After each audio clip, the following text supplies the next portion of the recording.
pieces. But yeah, the Noctowl Ogerpon style deck is something that really just bolsters tons of options in terms of attackers you're looking at. Wellspring Ogerpon, Tealmask Ogerpon, Terapagos, Pikachu, Lily Skiflary, Bloodwind Saluna, MU. There's just options upon options all the time. Yeah, this deck has had a really strange life cycle. It was really estimated to be one of the very best decks in this format when we first see it springing onto the scene. It was actually in Japan where it had a number of top 16 placements at a Champions League tournament, which is, you know, a 5,000 player tournament. Whenever you see a deck doing well from a number of pilots, and especially when Tord Reklev is among those players, the best player that we have in the world, I would say, of all time, possibly as well. Only real contention with one other person, so Tord is certainly among the best. And when it hasn't quite followed up with those results, yes, it has had top cut placements. We just saw Caleb Rogerson doing really well with it over in Portland. So we know there can be a way for this deck, but it's not really picked up in the droves that we possibly expected. No, it also has to do with the difference of style that we have between the Japanese format of tournaments and the way we're playing tournaments here in the West. And whoa, 5 energies. In the prices for Daniel. It's not really good whenever you want a jolting charge, and it's 2 metal and 2 lightning, so exactly blocking a jolting charge, but does play enough energy depending on what's in hand. And we do see Fabrizio going first, which means likely that Daniel won that coin flip. And when we're looking into this Ogerpon terrestrial style box, we're playing cards like Fane Rotom. This deck's heart is Noctowl. Being able to have a Tera Pokemon in play and being able to use the Noctowl to search out not just 1, but 2 different trainer cards. Being able to search cards like Crispin, like Nest Balls, like energy switches to make sure that you're powering up your attackers for every single thing. Now, what Fabrizio in typical matches wants to go for is that Wellspring Ogerpon against these setup decks. Really good to make sure that you take out these setup pieces like Double Dream Piece. You can name Ralts as well. In this matchup, though, not going to be quite the same. When you're up against a Joltik style box deck, there's only going to be one prizer in play. And as we always want to do, Joe, we want to go for 2-2-2 prize mapping. So in this matchup, we're talking Pikachu on Pikachu action. Yep. And I don't think either player has an easy way around that Resolute Heart either. So that's where things get really interesting. But checkpoint number 1 on turn 1 already achieved for Fabrizio. Can Nest Ball out the Fan Rotom, already has the Pikachu EX, which is not only a great attacker, but it's also a Terrestrial EX Pokemon, which lines you up perfectly for those Jewel Seeker from Noctowl. That's why they're immediately coming into the hand. And my eye spies Briar in the prizes from Fabrizio, which means that even if Fabrizio goes for taking 1 prize on a Joltik, it may seem counterintuitive when you want to go these 2-2-2 prizes. Although Briar says that whenever your opponent has 2 prize cards remaining, and then your Tera Pokemon takes a knockout on your opponent's active Pokemon, you get to take an additional prize card, which means you can go 1, 2, and then 3 prizes with Briar. Do that with stuff like Pikachu, for example, which could then fit perfectly into the way that Fabrizio wants to be playing this game. So Fabrizio with pretty much the ideal turn 1, everything you can ask for. I don't think there's an attachment naturally in the hand, one of the only things lacking, but we know that even the expensive 3 energy attack cost from the Pikachu can be found all in 1 turn with the Sparkling Crystal A-Spec in addition to a Crispin, which can accelerate 1, then you spend your turn attachment as well. So all things considered, Fabrizio has to be very happy with that opener. Already has the rescue board in hand to move the Hoot on the following turn, so is in good shape. And we'll pass it over to Daniel. Yeah, and Daniel, what he's looking for, he's almost got a guaranteed by Titanium unit. Once they get an attacker out, once they get a Joltik out, and start using the Jolting charge to power up your attackers. In this matchup, it could also be the Iron Hands that we typically see. We did see that from Victor Zhao yesterday. But here in this matchup, Iron Hands is not at its strongest since the active Pokemon is not guaranteed to be a Pokemon that you can knock out with the MP very much. And you do want to use that MP very much with Iron Hands, as anything else seems like a waste or not getting 2 prizes. Although, searching out here, Iron Hands and Joltik, but with the Iron, we do play Prime Catcher, we do play Boss's Orders, so we can start pulling out some of these Hoots, because you can go for some parts of the engine. We do already see 2 Noctowls in Fabrizio's hand, which means that on the next turn coming back into Daniel, could be a Boss's Orders on one of those Hoots that did not evolve, or is not going to evolve, and take apart some parts of the engine, and making it therefore a bit tougher on Fabrizio to be keeping this line of attack streaming on. And we can see Daniel already planning ahead his turn as he's putting energy to the top of his deck.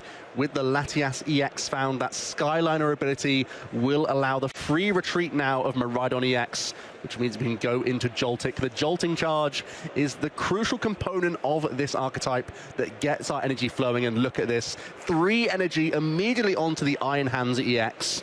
And will we throw that final lightning energy anywhere else, Jesper? No, it's all in on Iron Hands EX. If you have 2 hands the size of Iron Hands' hands, you got to power them up with 4 energy, 2 for each. And we go back over to Fabrizio's turn here. And yeah, Fabrizio's what they're going for is either take a prize to something like Assault Landing or start being aggressive. A full-on turn here that could be magnificent but needs a lot of pieces is a knockout on Iron Hands. Now that needs a full bench with Area 0, powering up the Terrapagos on top, which I think is not quite feasible, but it would be such a board to hit.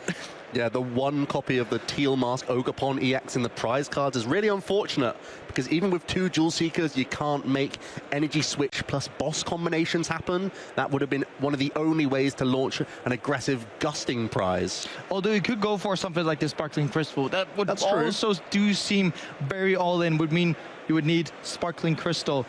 There's a lot of cards you would actually need in that case to make sure that happens, and then unfortunately Fabrizio does not play any way of Gusting without playing that as a supporter. So when you're going here for the Crispin, it seems more so like a setup play. Sure. Or you could just go use the rescue board in hand, attach that to Noctowl, go back into the Fan Rotom, get a Stadium in play with one of your Noctowls, and go for an Assault Landing and power up for the Assault Landing. Or what you can go for is potentially a Crown Opal. No, yeah, Crown Opal seems to be the line that Fabrizio is looking at here, trying to use the second attack on Terrapagos EX. It only deals 180 damage, but during your opponent's next turn, it prevents all damage done to this Pokemon by attacks from basic, non-colorless Pokemon. So take your first prize with a big multi-prize Pokemon, forcing Iron Hands to gust around it, and just force Daniel to constantly have Gust every single turn is a great way to sort of remove those resources for the later game. Because, yeah, Joe, tell me, how does Daniel's deck actually hit this Terrapagos? Well, it would be a Blood Moon Ursaluna EX, but that's far later down the line, I would say. Exactly. So these early game prizes trying to set up, so when we're talking the Crown Opal first, which can then line into a full bench Area 0, doing 240 with that unified beatdown next turn. Fabrizio doing a perfect job in setting up this, and actually drew the Briar off the first prize. So taking that 1 prize and then waiting until Daniel perhaps can draw 4 prizes and then go boom, Briar. But here we do see it. Boss's Order is going to take out one of these Hoot-Hoots, as I said, trying to take parts some of this Noctowl engine, taking 2 prizes, which means 2 prizes away from a potential Briar play. But then again, there's still Hoot-Hoot in play. There's a Noctowl in Fabrizio's hand, which means that we can get that Area 0. Now we just need to get that bench filled up to be able to unified beat down and take out these couple of hands. The turn was simple from Daniel, but very effective. Goes now ahead in that prize race with Iron Hands. He was basically forced into using either Boss's Orders or an Arven to grab his Prime Catcher. He had to move the Terrapagos EX out the way. Both of these decks are sort of racing decks. They're going to try and find a way towards 2 prizes by hook or by crook. And here Fabrizio will be able to evolve his final Hoot-Hoot into a Noctowl, and will once again be sculpting an ideal turn from his end. We could also just go for Energy Switch, Crispin, make sure you're able to power up that Pikachu and use the Topaz both. You've done your job with the Crown Opal. You have made sure that the Terrapagos stayed on the board, did not get knocked out. Yeah. That was job number 1. Done. Now we can go for Energy Switch onto Pikachu. Get that Grass Energy over there. Use the Crispin, get a Metal Energy and a Lightning Energy. And it seems like just such a rainbow amount of energy that this Terra box deck plays. But we do the Crispin, Energy Switch, the easiest combo to make here. And then we can go into the line of, well, Daniel does not have like any certain way to then get a knockout next turn. It's going to be stripped of energy, only have 1 energy left on board, and there's no electric generator or anything in Daniel's deck, meaning that if you want to be accelerating energy, it has to be Miraidon. But Miraidon using Photon Blaster into Pikachu does 190 because of the Wrestle Heart ability. And yeah, it just means that for Fabrizio, what they've done here is put them into such a position where it's really hard to see what Daniel can actually do to go against that, since if Daniel goes for Crispin, has to be a Prime Catcher on top. Yeah, but the that's a lot. Photon Blasters does not even take out the Terapagos. So yeah, Fabrizio's put himself in a fantastic position, lining it up spectacularly, whilst also keeping the 1 energy and crystal on Terapagos for later down the line with Briar plays. So even though we're removing 3 energy from our Pikachu EX, we still have maintained a lovely threat here. Fabrizio now back ahead, 3 prize cards remain for him, but thanks to Briar, could possibly be only 1 attack away. Daniel, how can you respond in this situation? And that's why we like from these Joltik decks. They're simplistic in build, they're very consistent. But that's what I love about these knockdown engines. You have so many ways of playing. Yes, a bit consistent, but you have so many more ways of playing. It just passes it over to Fabrizio. And this is the turn where we can really set ourselves apart here. If Fabrizio can either get just a knockout or a knockout onto Miraidon, this game could be far, far closer to being over, but there's not a certain way of getting that knockout just yet in hand, but could go for basically just a setup turn, since there's nothing that really is actually threatening on Daniel's side of the board. No, so supporterless from Daniel, but also because there weren't any Hoo-Hoo in play to begin this turn, Fabrizio doesn't have the same guarantees that he's been working with over the last couple turns with Jewel Seeker. Now Fabrizio has to work with only what's in hand. And right now, I don't see too much. It could even just be an energy to a Pikachu EX and pass here. It could also be, well, if we can get something like Area Zero in play, Latias, and get an attachment onto Terapagos, we could go back into the Crown Opal, again forcing Daniel to do more with some resources. And, well, if Daniel is to play, then Boss in that case, yes, can get the Latias, but then would go straight into what the Briar would do. But yeah, regardless of how Fabrizio does this, did shuffle some energy back with the Super Rod to be able to power up some of the attackers later on, getting that attachment onto Pikachu, making sure that we can get a bit closer to firing off the Topaz Bolt later, although the second energy does not do that. It basically just powers up the retreat cost of Pikachu, but that's also very important whenever you're trying to set up for game-winning turns here. Fabrizio debating the Iono. It would only give you 3 cards, and you know Daniel hasn't played a supporter. Instead, he's going to bring up the Miraidon EX. That already has free retreat anyway. Not sure how much I love this angle. It's instead going to be retreating Pikachu. And we're just going to get an attack in with the Terapagos. Recognizing, yes, but that it still sits comfortably out of range of a KO from the Miraidon EX without any damage modifier. And this does still set up that prior play. It does set up the prior play. It is out of the Photon Blaster range, but one issue that could be is if Daniel could pull off Crispin plus Blood Moon Ursaluna, it could be a massive punish onto that Terapagos, and I'm not sure if Fabrizio was thinking about that, but I really do need to see. Ultra Ball's the draw, Jesper. That could open our hand up for a Mew EX, because we really need to still see some cards here. Yeah, I would love to see Tandem Unit pull out some Pikachu, thin the deck, Ultra Ball then, possibly even play down the Iron Leaves EX just to have it down and try and filter out as many cards as possible here. And this is where I, as Daniel, hope that I could substitute in Victor's drawing ability off that restart, drawing the Blood Moon Ursaluna as he wishes to. And yeah, there's going to be an attachment here. Although it seems like then you're foregoing that Crispin play, right? But you really want to make sure that you're fitting down your hand as much as possible. Although with Daniel here, there's no 2-prizer available. There's no Zapdos in Daniel's deck that gives... Well, it's rotated, first of all. There's no way of boosting damage unless... sometimes you see Vitality Band, not so in this deck list. No, there's Gravity Mountain in this list, so unfortunately there's no way of actually boosting that damage.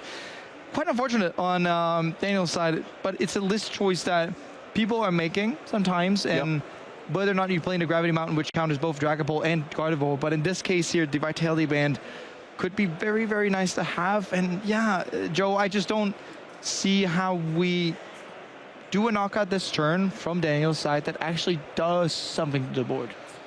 Well, even if we're taking out Hoot possibly is our best option and just saying that Briar isn't in hand for Fabrizio, maybe that's one of your only angles here. There's a Prime Catcher on the Hoot. Yeah, we have to take out this Hoot. You have to expect and give credit for Fabrizio to have access to one more Noctowl.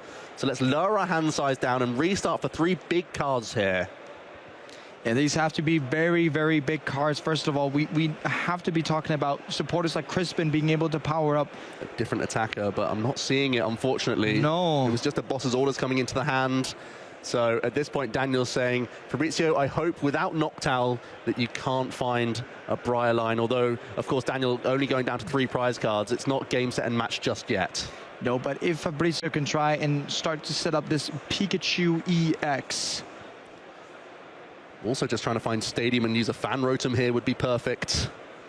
Yeah, because it leaves your Terrapagos EX out of harm's way. But if you set up the Pikachu, you can kind of checkmate it here. That's true. Whereas if you can like play Crispin, retreat into Terrapagos, take the knockout, and you can set up this Pikachu with something like Crispin and whatnot. You're expecting a lot, Jesper. We just have an Ino in this hand now. I'm wishing for a lot. I'm not expecting a lot, but I'm certainly wishing for a lot just to make sure that we can somewhat checkmate earlier and make sure that we can get more action out of this. But yeah, the Iono coming down, giving Daniel free cards. You would get free cards plus whatever restart's going to be able to get you.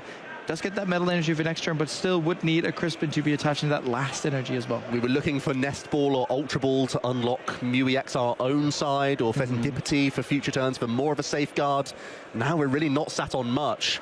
Terrapagos can finish off the Miraidon EX, and we will go down to just 1 prize card remaining for Fabrizio now. It does remove all energy from play as well from Daniel, so he still has a mountain to climb, but I imagine Blood Moon Ursaluna will be the answer here. But yeah, Crispin and Nestball being taken off the prizes means that this Pikachu is really, really close to being a checkmate option, unless Daniel gets one of the Ionos to make sure that we can do that. Since the only way that in that case that Daniel can sort of protect themselves is benching their own Pikachu and retreating that into the active, although that's seemingly with this board pretty impossible to do and power up in 1 turn. Flip the Script finds 2 Pokegear. Can that give us reach towards the 1 copy of Iono in Daniel's deck? We'll Ultra Ball first. We know that Blood Moon Ursaluna is important, but we're getting rid of the Pokegear here. But you have to be thinking here, Joe.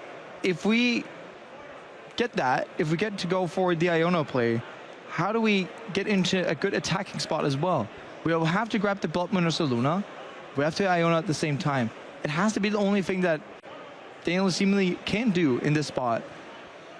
I feel like throwing away the energy was the best move in that spot because Fabrizio is at 1 prize card. Attacks free, yeah. So you could have Bravery Charmed up your Blood Moon, getting out of range of Pikachu EX, and would have had 2 bites of the cherry to use Pokegear to find Iono. Now we have simply 1.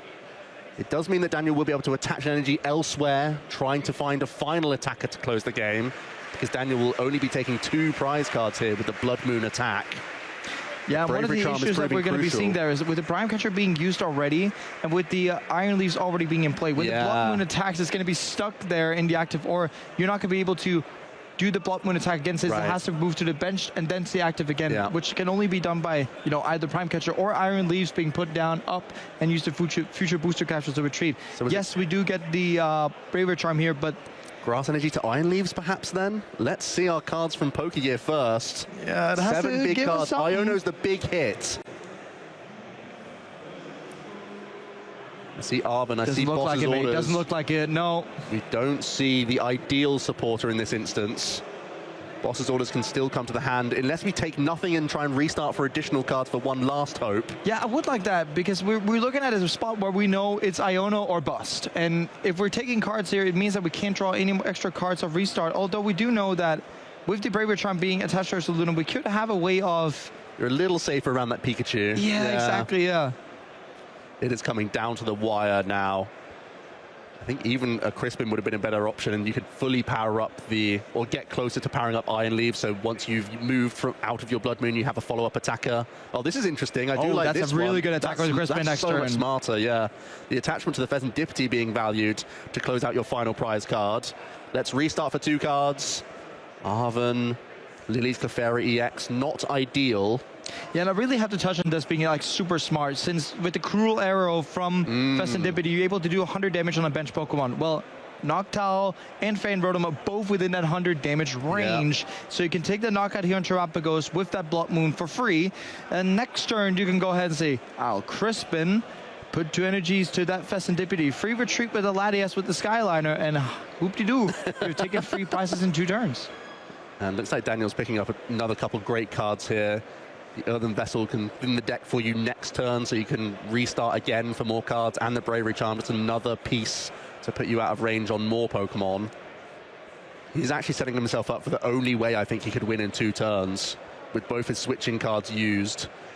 The Pheasantipity will line up perfectly with a Crispin next turn. Daniel's put himself a turn away with a very large Blood Moon Ursaluna EX. Goes down to 1 prize card. Fabrizio now needs a big combination if he can close the game here. Blood Moon Boss is the faster combination of those two. We do see the Nest Bowl. I think we're seeing it, yes. Depending on if we have the boss in hand or not, I have to see that, but we do see the Blood Moon Ursaluna. It does look like we already have it. So Blood Moon Ursaluna coming down off the Nest Ball, and the boss's orders, Daniel at 1 prize, meaning that the Blood Moon Ursaluna is going to attack for free, take that last prize, and we do see Fabrizio, such a nail-biter game at the end, but taking that game 1 down with their Tera box deck, and wow, what a game actually we got out of this, despite that start, but a bit subpar. Yeah. That was a thrilling end game sequence of Fabrizio doing so well there. And Daniel as well, as we go through the replay, we see Terrapagos got in early, used that Crown Opal, such a smart decision because it then protects your attacker, protects those energy, which then lined up a fantastic Noctowl for E-Switch Crispin for Pikachu to immediately answer and respond on all of Daniel's energy with the Iron Hands EX, only getting the chance to amp once, and it lined up this really awkward avenue for Daniel, where he was just lacking a supporter card, so had to have a slower play with Miraidon. He got set up with damage from Fabrizio at this stage. Daniel continued to chase the Hoot Hoot, which seemed to be a really smart decision as we got into these final few turns.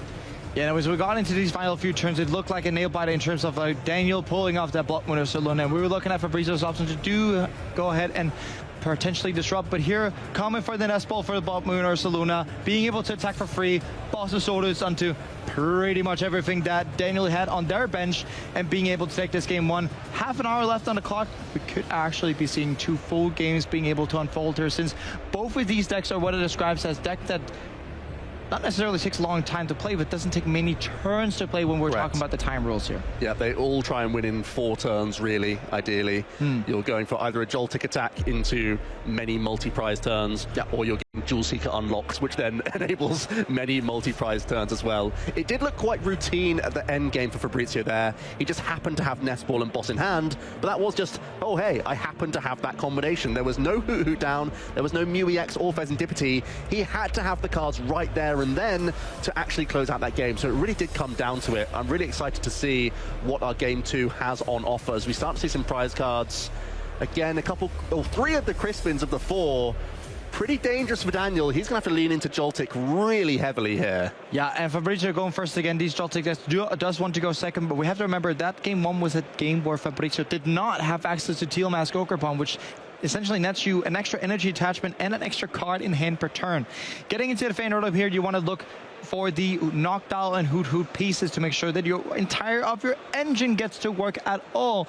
Also searching through the deck, Fabrizio, there's a lot of things you have to check whenever you're playing this Noctowl Ogerpon style deck, where you have to check for your attackers, you have to check for your energies, you have to check for how many Crispins you have, and you actually have to check for which kind of avenue you want to go down in terms of taking prizes in these different matchups. It's also another reason why that you need to start checking for something like Briar, since if you're taking out the Joltik, as we mentioned in game 1, you have to be able to recover yourself into that 2-2-2 prize race, where you would do it with 1, 2, and then 3 prizes taken on the last one. Yeah, there's easily like 15 to 20 one-of copies to check in the deck list, in addition to the 5 different energy types that you play in low counts. You've got to keep track of them in hand, got to keep track of them in deck, of course, because Crispin is your main means of energy acceleration. So not just is it great to get the fan call straight away, but also Fabrizio now knows exactly what he has access to throughout the remainder of the game. But we're talking one-offs, so we can go through the way that Fabrizio plays it. 1 Ditto, 1 Teal Mask Ogerpon, 1 Terrapagos, 1 Pikachu, 1 Clefairy, 1 Blood Moon Ursaluna, 1 Pheasantipity, 1 Mew, and 1 Latias. That's just only the Pokemon, yeah. If we go back into the items and trainers, it gets even worse with that, with stuff like 1 Briar, 1 Brock, 1 Iono, 1 Research, 1 Turo. Yeah. I can keep on, it's going to be a rap song at the end of it, and I'm just not going to continue with that. But we do see a very beautiful setup here from Fabrizio, getting that Terrapagos down, getting an energy, which is the best feasible attacker in this matchup, because it's outside of the Photon Blaster range, and you get to get these 2 Hoot Hoots down, so you can start using that Noctowl's Jewel Seeker to set up such a board. The Pokegear finds Daniel and Arven for a turn 1 supporter card here that we're going to see. and that will unlock his turn quite nicely. I think there's already the Joltik in hand, but this should provide Nest Ball for Miraidon EX that can then tandem unit out multiple other lightning basic Pokemon. His hand is just a couple Bravery Charm, a bunch of energy, so the Arven has to do some heavy lifting here. There's a world where you simply... No, I think you have to go Nest Ball. You could use an Ultra Ball here and lower the hand size down for a restart, but then you're losing some key resources. You've already grabbed a couple of your tools just by naturally drawing into them. So you can grab a future booster energy capsule just to swing it onto the Iron Hands, knowing you're not going to be grabbing Latias immediately anyway. Yeah, and we're seeing Daniel, of course, like any other of our players, looking through in terms of the options that they can have. Probably also looked at and was like, where are 75% of my Christmas at? And it starts to look at it being like, yeah, it's going to be really tough to actually accelerate energy beyond this Jolting charge, since typically Joltik wants to go for turn 1 Crispin, plus Jolting charge when you're going second, and then you're looking at it, you're like, well, I can't Crispin, that loses me 2 energies that I could just be attaching. Well, it loses you 1 energy rather, because you can then attach a Jolting charge, but you really want to have those extra attachments on board, since that's what builds your board. Whenever you're playing against a deck like Fabricio's that can just go from 0 to 100 real fast and take out your attacker before you even got the chance to use it properly. The good news is you do front load so many of these energy with Joltik, and we have to assume he'll be taking multiple prize cards every knockout he scores. So as he grabs these Crispin, he should still be ticking over nicely. And in fact, it could be a real benefit to him to keep finding them turn by turn. Yeah, especially with the way that the prizes are laid out. It's laid out in 1 Crispin in 1 row, another Crispin in another row, and the last row also has a Crispin. So whenever you're taking 2 prizes, you are going to be taking a Crispin every single time to make sure that you can actually keep streaming your attacks. We do need to grab the rescue board into the hand, not the discard pile. That was a small error there after using the Arven, so we'll keep track of that. I do like trying to Bravery Charm up your Mew EX. It puts you out of a Crown Opal Gusting avenue, so I do think that's going to be a big action, but no, just the Jolting charge. I have to feel like protecting this Mew EX and pushing it out of range of the Crown Opal that we know Fabrizio went for in that game number 1 so aggressively would have been a great angle. The door is now open for Fabrizio to find Sparkling Crystal attachment plus a gusting effect. He, of course, has to move the Fan Rotom as well, so it still has work to do, and it will cost a couple Jewel Seekers, but we know if there's a combination, it can be sculpted via Noctowl. Yeah, there could be a combination, but you wouldn't be too mad about just going for Noctowl for Stadium and then using the Assault Landing to just take that 1 prize when we're constantly talking about Briars being in effect. Or you could go for that Crown Opal again. We do see the Sparkling Crystal, the attachment, the Noctowl. You could go either Nest Ball for Latias, but you could also just go for the Rescue Board, making sure there's no 2 prize Pokemon in play and trying to exhaust all of the gusting resources out of Daniel. But a Boss's Orders on top, and you know what I could get? I can knock out that Mew for 180 damage, so the Crown Opal being fantastic here and forcing out a boss, and I don't think currently Daniel has any boss in hand. No, and Daniel debated the Bravery Charm on Mew EX, opted not to, and now we'll find Fabrizio with a perfect line of attack here. Can rescue board his Fan Rotom for an easy retreat, and Mew EX is going to be an easy 2 prize cards to pick up whilst using Crown Opal, which protects your Terapagos from any counter attack. And we do see here Fabrizio sitting with Ultra Ball, Crispin, and Blood Moon in hand. Could easily have gone for Ultra Ball for their own Mew. Decides not to, wanting to see what's in store from the prizes with that Clefairy Hoodoo being drawn. You could go for this Mew because, well, the terrestrial style box of deck is also one of these kind of cringe decks that only plays Mew and Festivity as the real draw options beside this 1 Research and Iona. Not really what we see traditionally. Although when we're going over to Daniel here, another toss spot. Being behind. It's typically these Joltik decks that wants to be on the front foot starting off. And here, we're looking at the exact opposite. Although, when you look at it, you may be thinking, well, Pikachu can just Topaz Ball for a knockout, but you have to remember Crown Opal was used. So when using this Crispin, there needs to be something like a Prime Catcher top if you want to be hitting anything on the bench, unless you go Crispin and you want to start charging up the Galvantula and start doing some 2-hit knockout action onto the Terapagos, which is still not what you want to be doing at all. Well, Daniel does have access to his 1 Crispin and will be accelerating in this instance. Pikachu's ready to go. Iron Hands can't really get there. So it does look like it's an awkward turn no matter what.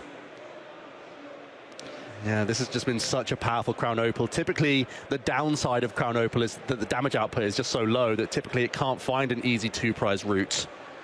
But with the Mew EX lead from Daniel, it's opened the door. Pikachu EX getting powered up. Iron Hands finding a second energy card now with the manual turn attachment. Yeah, and it's just getting more and more difficult the longer we get into the game here. But Daniel has to Ultra Ball, can go and get the advantage of the blade, does not decide to do that off the Crispin attachments. And are we looking at just a pass here and letting Fabrizio go down to free prizes eventually? See, a second jolting charge. This is it. Just saying that Pikachu is difficult to deal with. Maybe if I just shove more energy on, I can do chain attacks with my Pikachu. Or in this instance, it's just more energy coming onto Iron Hands EX. There are 2 prized grass energy, of course. That's worth stressing. So the Joltik can only access 2 energy in this spot. Not ideal for Daniel. Would have been great to power up Iron Hands and more energy onto the Pikachu. Yeah. Because Pikachu discards 3 of any energy, so it could have been just excess energy can go, and you can decide which ones you need to fulfill future attacks. But in this instance, if you can't find an easy 2-prize swing turn, you have to try and just sit behind Joltik and load it up. Force Fabrizio into evolving more of these Hoot Hoot. At least there's no easy 2-prize turn for him here. Fabrizio might have to once again spend multiple knockdown to make something come together. Yeah, which is the saving grace for Daniel in this case. But Fabrizio being ahead is all right if it ends up just being Crown Opal for knockout. Still forcing Daniel to go around every single time that you want to be going around this Crown Opal. And perhaps if Daniel goes around, just take 2 prizes with something like the Iron Hands or the Pikachu, depending on if this Clefairy hits the board, then Fabrizio can still buy themselves another turn to make something happen for 2 prizes, or build themselves up to that Briar turn when they're just taking the 1 prize. And very often that single prize is terrible, but like you said, with Briar, it changes everything. It means that that can really help you get 1 attack away. Fabrizio grabs Lily's Clefairy EX, and will be crispening at least 1 energy to that, you would have to think, just to have multiple threats established at this stage. Yeah, and also an energy on board that you could be using with that energy switch, right? If you can't get your energy straight up attached with that Crispin to the attackers that you want, at least you can get them into play to make sure that you could be using your energy switches to move a bit around. And that's also why that you've been seeing a lot of these decks playing a big count of energy switch when they're playing more Teal Mask Ogre. We do see 2 energy switches in this Threshold style box deck. And yeah, the Crispin, we do see Psychic Energy likely gonna go and get that Psychic Energy onto the Clefairy, and also the hand attachment to the Clefairy.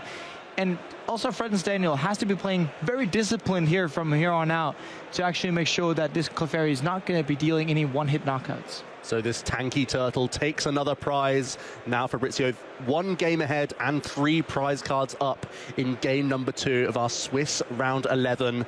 Daniel already in a precarious position. There's Pikachu EX ready to rumble. That's promoted here.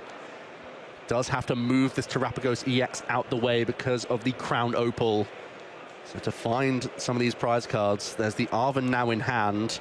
That does grant us access to Prime Catcher. Yeah, not many options that Daniel likes to be seeing. We do need to see 2 prizes being taken from Daniel this turn, and where the recipe for that is either Boss's Orders or Prime Catcher. Really, in this case, depending on what you want to go and knock out. Iron Hands for Hoot Hoot, or Boss's Orders for that Clefairy and take it out with Pikachu. Although if you're taking it out with Pikachu, it's also a very big commitment in terms of the amount of energy you have to start tossing. So Daniel is really... so Fabrizio playing versus Daniel both at the prize front, but also in terms of the resources front. Since when Daniel's using attack, they lose every single resource they put into attack when they're using something like Pikachu, whereas Fabrizio is just sitting there with the Crown Opal, being able to spam that without even having to do anything other than just announce it, really. You're asking a lot of questions simply from that attack alone, and it's gained us so much value in the second game. Like you said, Jesper, it's so painful to use the Pikachu EX in this stage, especially when you know 3 of your Crispin are prized and there's no guarantees you're going to pull it from your first 2. I think trying to limit your bench a little bit. I know you're taking the Lily's Clefairy out anyway. That does have some value, but Pheasantipity is going to help getting some additional cards. I feel like the play this turn will be Iron Hands into a Hoot Hoot.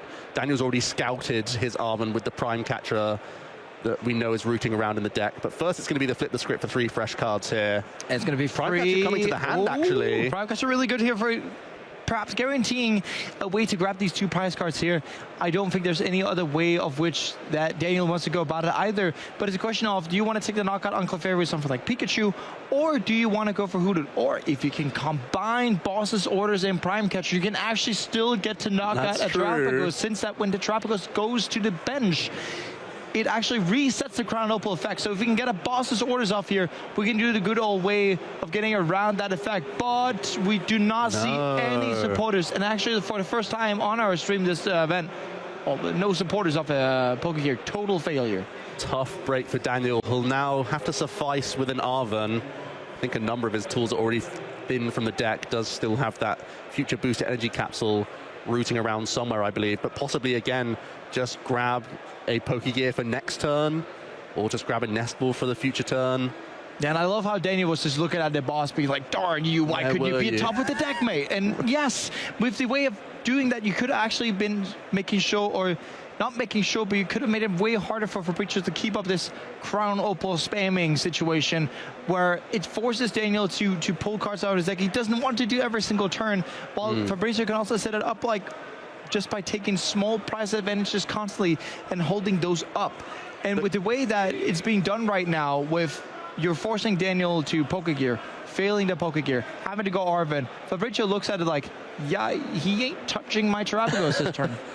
Well, the good news is, as Fabrizio takes more prize cards, the Blood Moon does naturally become an answer. That's one of the only things that Daniel can do. Ignoring it feels bad, but it feels better as more prize cards are taken from Fabrizio. But then again, Fabrizio is sitting there with double Hoot in play, and the Hoot being in play means you can get that gusting option to get around that block with the Bravery Charm. I hear you, yes, but don't you worry. Fabrizio is still in the ascendancy, but Daniel is making his comeback now. Let's at least take out one of these Hoot with the Amp you very much. Take our first 2 prize cards, crucially grabbing one of his Crispins, it should be. Oh, has he only taken 1 prize card here? Surely we're taking 2. Gone for the arm press. Yeah, so the second prize is taken out. There's an MP very much. Don't you worry about that one bit. So yeah, Grass Energy and Crispin going into the hand of Daniel. And yeah, you're seeing the Festivity being dropped on Fabrizio's side. Finally getting into some draw. Does need to, well, with the Ultra Ball in hand as well, he has his pick of the bunch, because we know one Ultra Ball can springboard into Jewel Seeker and all sorts of options. And again, it looks like Energy Switch could be on the table here if we could find some sort of attacker. Possibly if we Ultra Ball and find Area 0 Underdepths, opening up our bench. That's good for both Lily's Clefairy and the Terapagos EX. That should make it routine for us to deal with the Iron Hands this turn. Yeah, and we'll also put the pressuring point on Daniel to find that 1 copy of their Gravity Mountain. Gravity Mountain, yeah, to counter that Area 0 Underdepths. And really just making this so hard for Daniel in terms of, well, you have to take knockouts and you have to start counting the stadium. Otherwise, both Clefairy and Terapagos is going to have such a party whenever it comes to dealing these amount of damage counters. Because we were saying before, well, Daniel has to be very disciplined in terms of the bench. When the Area 0 is in play, the Clefairy with 8 bench just deals 200 damage on its own, which would be 260 in current play if Daniel keeps the bench size of 3. Ultra Ball coming down from Fabrizio now. It's about holding what resources remain and keeping as much for the following turn as possible.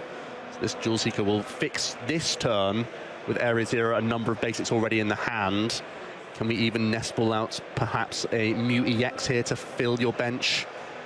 Perhaps also another Tera Pokemon. You do want to make sure that if the Terapagos is being knocked out, since when it uses the Unified Beatdown, does not have the Crown Opal protection. That's true. So it means we also want to be seeing another Tera Pokemon, so that whenever Terapagos gets knocked out, if it gets knocked out rather, that we still get to keep this massive bench size. It's something that we really have to keep a watch of, since this deck works best with a massive bench. Get to have Festivity in play, get to have multiple Hootloots in play, gets to have Mew in play. This massive draw engine, also, of course, also getting to have an effective Clefairy being able to threaten this sort of wannabe setup checkmate spot. Yeah, we're getting close. Once again, Fabrizio ahead in the prizes and just trying to put himself in the best possible situation. Maybe even night stretching back another Hoot here as his final bench space. Oh, it's going to be the Brock Scouting as a supporter card. Maybe just for fodder for his final Ultra Ball on a future turn. The Earthen Vessel, another option here, as we haven't attached any energy at all. That guarantees attachments. Attachments are always nice. Yeah, 1 energy on Pikachu EX sets you up for a Crispin line. 1 energy on Blood Moon Ursaluna EX handy as well. as it forces Daniel to respond to that Pokemon. Here comes the Area 0 Underdepths then. With a Terrestrial EX Pokemon in play, rather than having a 5 bench, you get all the way up to 8 bench spaces. And Fabrizio using that immediately to put another Hoot into play. That second Terrestrial EX that you mentioned, Jesper, is now the Pikachu in play. And the Blood Moon Ursaluna EX also committed to the board. The hand is Ultra Ball, Earthen Vessel, and I think Boss's Orders. So you may just want to hold the lot, honestly. Yeah, and this looks like such a threatening setup from Fabrizio, because when you're looking at it as Daniel, you're looking at how do I actually combat this? Well, we're talking about stadium replacement is one of them.